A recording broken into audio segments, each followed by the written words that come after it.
Press the Lord. Good morning everyone. प्रभु के दरबार में प्रार्थना भवन के साथ आपका स्वागत हो रहा है।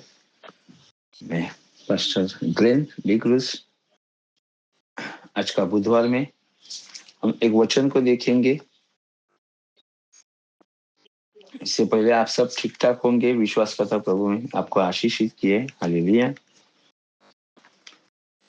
धन्यवाद प्रभु को। वचन की तरफ चलते हैं मेरे भाई और बहनों। मत्तई 4:4 मनुष्य केवळ भाकरीनं नव्हे तर परमेश्वराच्या मुखातून निघणाऱ्या प्रत्येक वचनाने जगेल असा शास्त्र लेख आहे। तेव्हा 4:1 तेव्हा शैतानाकडून येशूची परीक्षा व्हावी म्हणून आत्म्याने त्याला अरण्यात नेले। मग त्याने 40 दिवस व 40 रात्री उपवास केला। त्यानंतर त्याला भूक लागली। तेव्हा परीक्षक त्याच्यावर येऊन म्हणाला, तू देवाचा पुत्र आहेस तर धोंड्याच्या भाकऱ्या व्हावी अशी आज्ञा कर। परंतु त्याने उत्तर दिले, मनुष्य केवळ भाकरीने नव्हे तर परमेश्वराच्या मुखातून निघणाऱ्या प्रत्येक वचनाने जगेल असा शास्त्रलेख आहे। म्हणजे माझ्या आपल्याला समजत आहे की जेव्हा आपण प्रार्थनेमध्ये असतो, जेव्हा आपण उपवास करतो, जेव्हा आपण ज्या गोष्टीचा दूर ठेवण्याचा प्रयत्न करतो, एखादी उपवास करतो वाईट गोष्टी सोडण्यासाठी, एखाद्या सवयी सोडण्यासाठी, एखाद्या शिवीगाळ दारू सोडण्यासाठी, एखाद्या आजारातून मुक्त होण्यासाठी, एखाद्या दुष्ट आत्म्यातून मुक्त होण्यासाठी। आणि अशा वेळेला माझ्या बंधू भगिनी, जेव्हा आपण प्रार्थना करून होते आणि ज्या गोष्टीचा आपण उपवास करायचा प्रयत्न करतो, ज्या गोष्टी आपण दूर ठेवण्याचा प्रयत्न करतो, व्यर्थ बडबड करणे बोला किंवा वाईट शब्द बोलणे बोला, तर त्या गोष्टी न केल्यामुळे पुन्हा त्याच गोष्टी आपल्यासोबत सैतान आणून ठेवतो की त्या गोष्टी करत असतो, या गोष्टी तुला आवडतात, बघ याच्याने किती बरं वाटतं, परंतु त्याच्यामध्ये ऍक्च्युअल ना शांती ना प्रभूचा आशीर्वाद असतो। पण आपण तो करण्यासाठी मजबूर असं नाही तर आपल्याला मोहात टाकत असतो। जसं प्रभू येशू ख्रिस्ताची परीक्षा झाली आणि त्याने त्याला उत्तर दिले, मनुष्य भाकरीने नव्हे तर परमेश्वराच्या मुखातून निघणाऱ्या प्रत्येक वचनाने जगेल असा शास्त्रलेख आहे। तर प्रभू येशू ख्रिस्ताने उपवास केला होता आणि त्याला सैतान त्याच गोष्टी बरोबर, ज्या गोष्टी नाही केल्या त्या करण्यासाठी प्रवृत्त करण्याचा प्रयत्न करतो। मग सैतान त्याला पवित्र नगरीत नेऊन मंदिराचे शिरोभागी उभे केले आणि त्याला म्हटले, तू देवाचा पुत्र आहेस तर खाली उडी टाक, कारण असा शास्त्रलेख आहे की तू आपल्या दूतांना तुझ्याविषयी आज्ञा करील आणि तुझा पाय धोंड्यावर आपटू नये म्हणून ते तुला हातावर झेलून धरतील। माझे बंधू भगिनींनो, सैतानाला बायबल माहिती आहे। कधी आपण एखादा असा एखादं असं काही वचन असतं का जी त्या दिवसाला आपण कुठल्या तरी विचारामध्ये असतो आणि आपण प्रार्थना करतो आणि सडनली सैतान आपल्या समोर ते टाकत असतो। देवाचं वचन आहे का तो तुझ्या दूतांना तुझ्याविषयी आज्ञा करील आणि तुझ्या पायाला धोंड्याची ठेच लागू नये म्हणून त्याला हातावर झेलून जातील। येशूने त्याला म्हटले, असा शास्त्रलेख आहे की परमेश्वर जो तुझा देव त्याची परीक्षा पाहू नको। तर माझ्या बायबलचंच वचन, बायबलच्या वचनाद्वारे जे येशूबद्दल भाकीत केलेलं आहे, जे येशूबद्दल लिहिलं आहे, त्याच वचनाने तो येशू ख्रिस्ताला संबोधन करण्याचा प्रयत्न करतो आणि त्याला दाखवतो का बघ हे तुझ्यासाठी लिहिलेलं आहे। परंतु माझ्यामध्ये असं सैतान सुद्धा आपल्या जीवनामध्ये कधी कधी काही वचन टाकत असतो आणि मग ते आपल्याला अर्थ न कळल्यामुळे आपल्याला वाटतं का नाही हे माझ्या जीवनात असं आहे आणि आपण नैराश्यामध्ये जातो।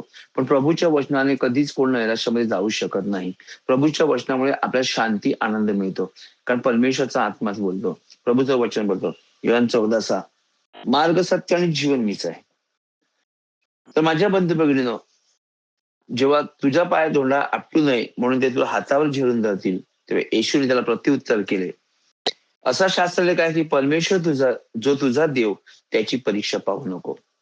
पुढे सैतानाने त्याला एका अतिशय डोंगरावर नेऊन त्याला जगातील सर्व राज्ये व वैभव दाखवली आणि त्याने त्याला म्हटले, तू माझ्या पाया पडून नमन करशील तर मी तुला हे सगळे काही देईल। तेव्हा येशू त्याला म्हणाला, अरे सैताना चालता हो, कारण असा शास्त्रलेख आहे की परमेश्वर तुझा देव याला नमन कर व त्याचीच केवळ उपासना कर। तेव्हा सैतान त्याला सोडून गेला आणि देवदूत येऊन त्याची सेवा करू लागले। इकडे आपल्याला काय परमेश्वर काय संबोधित आहे, प्रभू आपल्याला काय वचनात सांगत आहे, की जेव्हा आपण एखाद्या परीक्षेमध्ये, एखाद्या प्रार्थनेमध्ये असतो, एखाद्या गोष्टीचा आपण उपहास करण्याचा प्रयत्न करतो आणि सैतान त्याच गोष्टी घेऊन आपण ज्या गोष्टीचं सॅक्रिफाईस करतो, तर तशाच प्रकारची वचनं घेऊन आपल्या पुढे येतो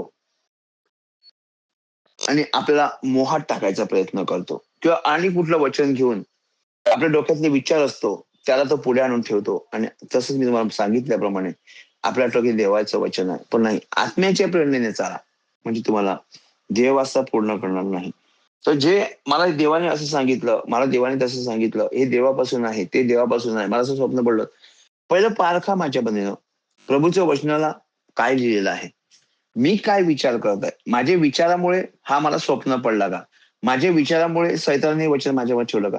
का नाही, प्रभूने परमेश्वर हा देहाच्या किंवा आत्मा हा देहाच्या विरुद्धामध्ये आहे. त्यामुळे जेव्हा आपलं वचन किंवा आपल्या जीवनामध्ये एखादी गोष्ट घडते किंवा एखादं स्वप्न पडतं, आयदर आपण त्या गोष्टीचा विचार करत असतो, आयदर त्या गोष्टीची काकुळी असते म्हणून आणि अनेक अशा गोष्टी आपल्या पुढे आणून ठेवल्या जातात. पण त्या बोलल्यामुळे त्या देवापासून आहेत असं नाही, तर परमेश्वर आपल्याला दाखवत असतं, की तू या गोष्टीच्या अभावी जात आहे. तर ह्याच्याकडे जाऊ नको. म्हणून आपल्याला वचन घेऊन प्रभूशी बोलायचं आहे. तर या आहारी जाऊ नको म्हणून ते आलेलं आहे. तुझं मन सांगतं किंवा तुझा आत्मा बोलतो किंवा तुम्हाला एखादा सैतानाचा आत्मा बोलल्यामुळे हे मला देवाने दिलं असं होऊ शकत नाही. तर मोहावर विजय आणि परमेश्वराच्या बरोबर चालणं या गोष्टी ज्या आहेत, म्हणून मनुष्य सैतानाने जरी परीक्षा घेतली तरी परमेश्वराने त्याला साथ दिली नाही. तर परमेश्वराचं वचन आहे सरळ, एक हातोड्यासारखं आहे जे तोडफोड करणार आहे. परमेश्वराचं वचन एक हातोड्यासारखं आहे जे तोडफोड करून भुगाभुगा करून टाकतो. तर माझ्या बंधूंनो, आपल्या मनातील विचार आणि एखादं वचन आपल्या समोर आलं तर ते देवापासून आहे असं नाही. ज्याच्यामुळे आपल्याला त्रास होत नाही, ज्याच्यामुळे आपल्याला निगेटिव्हिटी येत नाही, ज्याच्यामुळे आपल्याला एखादा चुकीचा अभाव होत नाही, तर त्या गोष्टी देवापासून आहेत. त्या गोष्टी देवापासून आहेत. आपण एखादा विचार केला आणि एखादं स्वप्न पडलं, तर मला स्वप्नात असं दाखवलं का हे बरोबर आहे. No, no. ते प्रभूपासून आहे का? पहिलं बघा. प्रभूपासून आहे का? पहिलं बघा. कुठलाही संदेश आपल्याला दिला, तर पहिलं ते आपल्या पारखा का आपल्या जीवनामध्ये आपण हा विचार करतो म्हणून आलं का? आपल्या पास्टरांना विचारा, की हे माझ्यासाठी आहे का? की माझा मार्ग चुकत आहे का म्हणून हे आलेलं आहे का? प्रभू अशासाठी बोलत आहे का? का बाबा तुझा मार्ग ह्या सगळ्या गोष्टी विचारून घ्या माझ्या बंधू-भगिनींनो. आणि मग प्रार्थनेत बसल्यावरती सुद्धा आपल्याला अनेक अशा गोष्टी समजल्या, नाही समजल्या की आपल्याला वाटतं हे बरोबर आहे. तर स्वतःच्या बुद्धीवरती बरोबर असं समजू नका. आपल्या सेवकाला विचारा, की तुम्ही प्रार्थना करा, परमेश्वराला विचारा आणि योग्य काय आहे ते समजून घेण्याचा प्रयत्न करा आणि त्याच्या पुढे जायचा प्रयत्न करा. कारण वचन सैतान देखील प्रभूला 3 ठिकाणी एकदा बोलला, "धोंड्याच्या भाकऱ्या कर, भाकऱ्यावर अशी आज्ञा कर, तू देवाचा पुत्र आहे." नंतर बोलतो, "तुझ्या पायाला धोंड्याची ठेच लागू नये आणि म्हणून तुझा पाय धोंड्यावर आपटू नये, म्हणून ते तुला हातावर झिरून जातील. इकडून उडी टाक." तरी पण परमेश्वराने ती मान्य केली. येशूने मान्य केली नाही. आणि तिसरी गोष्ट, जगातील सगळ्या गोष्टीचा मोह दाखवला. पण प्रभू येशू ख्रिस्त हा आत्मा आहे. त्याला कुठल्या गोष्टीचा मोह होत नाही. आणि देवाला मोहात पाडले, देवाने मला मोहात पाडले, असं पण आपण म्हणू नये. तर माझ्या बंधूंनो, परमेश्वराने तिन्ही परीक्षेमध्ये पास केली, तर आपल्याला त्याच्या मार्गे चालायचं आहे. सैतानाच्या कुठल्याच गोष्टी किंवा मूर्तीपूजेपुढे आपल्याला झुकायचं नाही. कुठल्याही मूर्तीपुढे झुकायचं नाही. का परमेश्वर एकमेव देव आहे आणि तो वचन सांगतो, परमेश्वर तुझा देव, याला नमन कर आणि त्याचीच उपासना कर. आपल्याला येशूशिवाय दुसऱ्या कोणाची उपासना करायची आज्ञा आपल्या देवाने दिलेली नाही आहे. तर हा जसा सैतान परीक्षेत मोहात पाडतो, तसा अनेक लोकांना तो मोहात पाडून अनेक मूर्तीपूजा करून घेतो. स्वतःचा प्राईड दाखवून स्वतःला उंचाव करून घेतो. अशा बऱ्याचशा अशा गोष्टी असतात, की सैतान आपल्याला करून घेतो आणि आपल्याला बरं वाटतं. पण नाही, त्या गोष्टी देवाच्या विरोधात आहेत. त्या आपल्याला समजल्या पाहिजेत. आणि म्हणून वचन सांगतं, मनुष्य भाकरीनेच नव्हे, आज भाकरीसाठी पुष्कळ कष्ट करतो. ज्या स्थितीला जायला की त्या स्थितीला जातो. चुकीचा मार्ग अपनावतो. चोरी-लबाडी करतो. टाईम शीट वाढवतो. ओव्हर टाईम वाढवतो किंवा चुकीच्या आपण काही चुकीच्या गोष्टी करत असतो. ज्याच्यामुळे आपला 2 पैशाचा फायदा होईल. माझ्या बंधूभगिनी तसं करता कामा नये. ते सैतानापासून आहे. जे आपले कष्ट आहेत ते आपले कष्ट आहेत. आपल्या कष्टाचं फळ म्हणजे एक सत्यता. आपण ज्या जीवनामध्ये प्रभूबरोबर एक जिवलग झालो आणि त्या सत्यामध्ये चालणं हेच देवाला आवडते. प्रभू येशू महान वचनाबद्दल त्याला धन्यवाद, स्तुती आणि महिमा सदा सर्व काळ असो. तथास्तु. Press Lord. हालेलुया.